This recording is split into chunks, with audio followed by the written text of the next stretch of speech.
Just first and foremost, so proud of my team.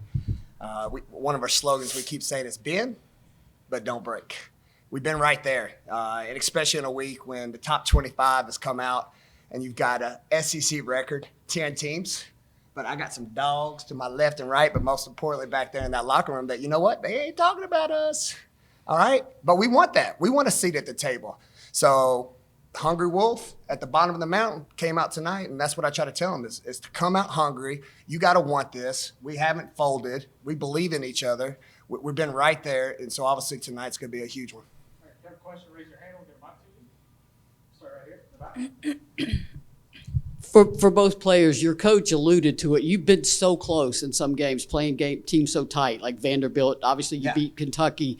Just how important was this win tonight to not only establish that lead for both of the players, but then to hold on and then put Tennessee away?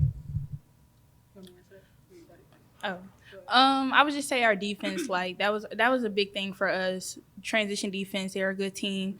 They love to push the ball, but our main thing was getting stops. Even if we don't score, stop, score, stop, score. Just for both players, just what do you feel like adjustment-wise played the biggest part tonight defensively? Because last time Tennessee put up 90, tonight 62. Just what do you feel like played the biggest part in that? I think, like Rich said, just our defense, but coming in here confident as well, knowing that we can play with them and compete with them. And, it's hard to beat the team twice. So I feel like we just came in here with the confidence and knowing that we can get this game. And we didn't help strong side. I think my assistants have done a great job. I think we last or second to last in SEC field goal defense. I've got a lot of experience here. We took that personally. And, again, to her point, we worked on it in practice for 2 hours. Then the next day, 2 hours. So I think that's why you saw them come out like they did tonight.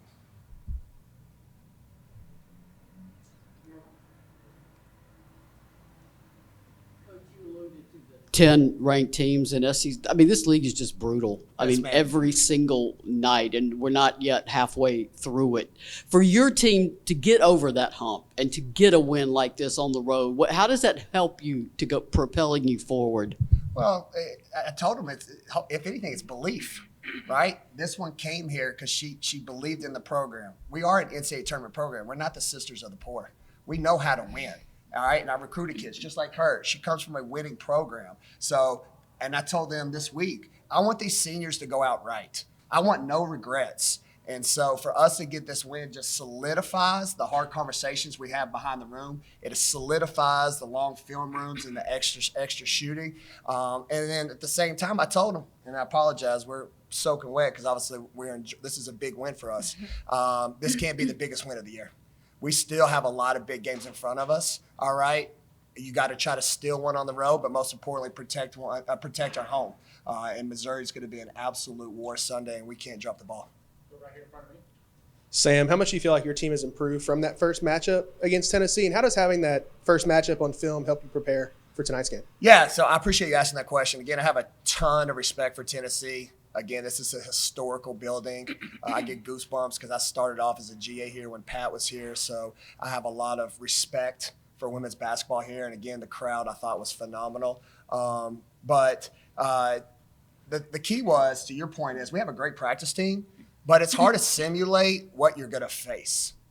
And to already play them again and then do the drills again that we told them that we're going to need to do, I think that's why you saw a more poised team from us. Would you agree? Yeah. That was able to execute. But then also, and I'm going to give her a shout out right now, we've been talking about our layups. And it's not just this game, but slowing down, going on 2 feet. Also talking about making winning basketball plays.